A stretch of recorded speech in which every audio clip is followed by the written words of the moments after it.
Bueno, decíamos más temprano que íbamos a profundizar un poco con la noticia de ayer de la Corte Suprema, de las dos causas que tenía Cristina Kirchner pendientes en la Corte Suprema. Por eso es que vamos a hablar con Alejandro Rúa. Alejandro es abogado, fue abogado durante la instrucción del caso del memorándum de entendimiento con Irán. Alejandro, buen día, ¿cómo andás? Laureano Ciapa, Rizo Valverde te hablan de este lado. A ver si lo tenemos, Alejandro. No lo escuchamos. Vamos a ver si lo podemos acomodar. Bueno, decíamos, se conocieron... A ver. Hola, yo los escucho. Ahí está. ¿Me escuchan? Perfecto, buen día para todos. Buen día, gracias. Por favor. Buen día, Alejandro. Bueno, empezar... Esta causa tiene varias aristas. Empezar por ahí con la novedad del día de ayer. ¿Por qué es que la Corte Suprema toma esta definición y envía la causa a un juicio oral y público? La Corte ayer resolvió no tramitar un recurso extraordinario que se había presentado contra la decisión de la Casación, que revocó los sobreseimientos que el Tribunal Oral número 8 había dictado a todos los acusados. Lo que hace esto es definir que no hay recurso de los imputados sobre el punto, y entonces vuelve la causa al Tribunal Oral para que continúe el trámite. Esta es la instancia en la que estamos. Esta causa tuvo, a lo largo de 10 años, distintas instancias de archivo y distintas instancias de desarchivo, hasta hoy, y ahora el tribunal que reemplaza a los que fueron apartados del Tribunal Oral 8 deberá atender unos planteos de nulidad que han quedado pendientes de resolución y después de eso verificar cómo sigue el caso, ¿no? ¿Y hay posibilidades que esos planteos de nulidad los tome en cuenta la Corte Suprema o no? Por ahora es el propio tribunal el que tiene que hacerlo. Se habían planteado entonces, ya ante el Tribunal Oral Federal número 8, unas nulidades motivadas por aquella publicidad que se hizo de las visitas de los jueces Borinsky y Hornos al entonces presidente Macri mientras tramitaba la causa, y la incidencia que eso tuvo en las resoluciones que se tomaron en el 2016, 2017. El Tribunal 8, que sobreseyó hace unos años a todos los imputados, tuvo presente esas nulidades, pero no las resolvió porque resolvió sobreseerlos. Este sobreseimiento es el que ha quedado sin efecto y ahora de manera incontrovertida, a propósito del rechazo que la Corte hizo ayer. Entonces la continuación del trámite demanda resolver los recursos de nulidad motivados por esas visitas absolutamente irregulares y que tuvieron incidencia en el trámite. Esto es algo que tiene que hacer el tribunal en cuanto decida darle curso al proceso, ¿no? ¿Y por qué crees que en el tema de la causa de entendimiento del memorándum de entendimiento se puede sostener esta idea de que hay un delito si el Congreso votó el memorándum, nunca entró en vigencia? ¿En qué se basa la Corte? No, la Corte no se pronuncia precisamente. La Corte no es que lo resuelve tramitando el recurso y dando algún fundamento. La Corte tiene la facultad de rechazar el recurso sin más.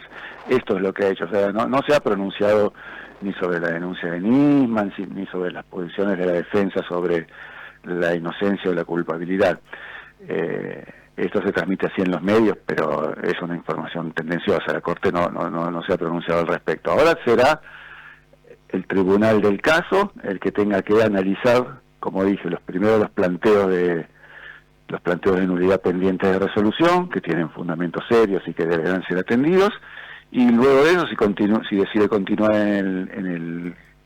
con el avance del juicio, tendrá que llamar a las partes y darle curso, pero eso no es algo que sobre la Corte se haya pronunciado ayer, ¿no?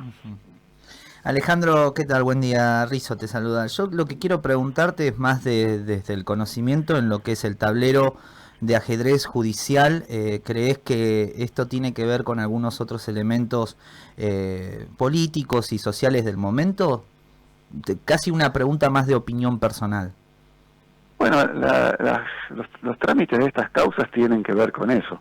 Digamos, esa es una causa que desde un inicio ha sido, desde su presentación, ha tenido, la presentación de la denuncia me refiero, que ha tenido el destino de incidir en las contiendas electorales, y desde entonces, ya hace 10 años, en cada momento en que se prevé una contienda electoral, se van moviendo estas actuaciones y se anuncian juicios y condenas o procesamientos o fichas limpias o lo que fuera, con destino a que la variable judicial sea una herramienta que defina lo que no se puede definir en la contienda de los votos, ¿no? Bien, entonces me resurge preguntarte qué es lo que está, la corremos un poquitito sin olvidarla, la causa esta puntualmente, y qué es lo que se está dirimiendo en el Poder Judicial. ¿Tiene que ver con las bancas a tomar en la Corte Suprema? ¿Qué es lo que anda dando vueltas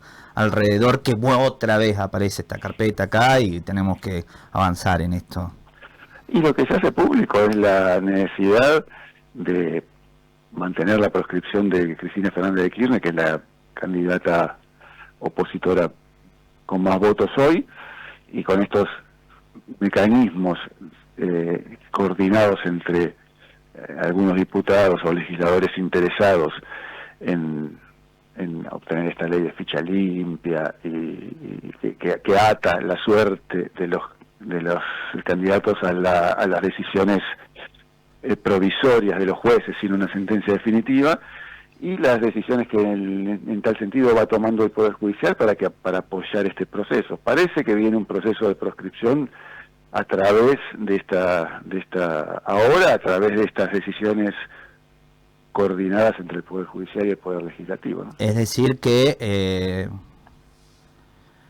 hay una interpretación concreta de que Cristina no llegue a estar en una boleta el año que viene. Hay una decisión concreta por ahí, es una lectura que haces. No, lo dicen expresamente, ¿no? Lo vimos hace 2 días en las tapas de los principales diarios, cuando no se pudo obtener el quórum para el dictado de la ficha limpia. Los principales medios, Clarín y La Nación, titularon directamente: esta es la ley, con esta ley se beneficia a Cristina para que pueda seguir siendo candidata. Bueno, de esto se trata, digamos, lo ponen los mismos autores con nombre y apellido. Esto no es algo que una inteligencia superior permite sospechar, sino que es confeso la intención. Bien. Alejandro Rúa, abogado de Cristina, también teníamos acá algo que también viene a mencionarlo, amigo, me atrevo a decir, por lo que he leído alguna vez, y de canciller Timmerman hasta su muerte. Quiero preguntarte cómo ves, en rasgos generales, un poco retomando y yendo por este lado, el Poder Judicial con la llegada de este Ejecutivo. ¿Qué vientos ves? Si es solamente contra Cristina, o considerás también que puede llegar a, no sé, a ir en contra de algún otro sector. En realidad la pregunta tiene una frustración atrás, y es mucho casta acá, y el Poder Judicial en sí sigue intacto. ¿Cómo te pega, permitime medio centímetro de confianza, cómo te pega en lo personal, entendiendo lo que es el Poder Judicial, en lo que uno cree que debería ser y que responde para intereses propios? Desde hace una década o más de una década sufrimos una deformación institucional muy grande, que es la autonomía que ha tomado el Poder Judicial, una autonomía que no tiene nada que ver con la independencia, que tiene que ver con la posibilidad de que haya un poder del Estado que no pueda ser controlado por ningún otro. Y esa autonomía que tomó el Poder Judicial. Y cuando hablo del Poder Judicial me refiero a los 10 jueces que comandan toda la máquina de guerra desplegada en Comodoro Pi para la persecución de opositores políticos. Esa máquina de guerra judicial está desplegada, es autónoma, y la autonomía de un poder respecto del control de otros es un rasgo de debilitamiento de la democracia muy grande.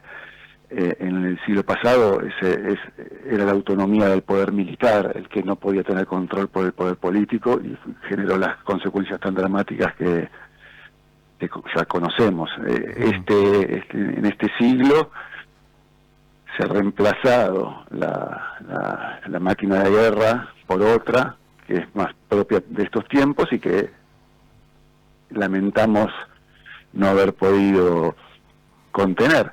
Hoy por hoy es una máquina de guerra que está autonomizada, que no tiene ninguna posibilidad de control ni por el Consejo de la Magistratura como un control externo, ni el control de legalidad de la Procuración porque también está obturada, ni los controles internos de instancias de apelación también están imposibilitados. Cuando una persona no tiene recurso posible, eso es lo que debilita nuestras democracias, ¿no? Sí, claro.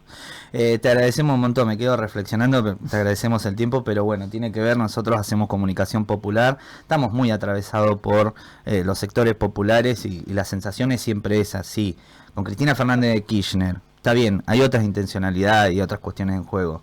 ¿Qué queda para las personas que están presas, que no tienen una condena firme y que están el 60%, el 70% en las cárceles? Es como la sensación de vulnerabilidad al máximo frente a alguien que tenga un poquitito más de poder. Pero es una reflexión de nuestro espacio. Alejandro, te agradecemos un montón, como siempre, el tiempo. Muchas gracias a ustedes y que tengan buena semana. Un abrazo grande. Ahí pasaba Alejandro Rúa, abogado de Cristina, bueno, muy vinculado también a la causa del memorándum de entendimiento con Irán, explicándonos un poquito y dando su visión, ¿no? También de lo que es la Corte Suprema y cómo funciona en este contexto político.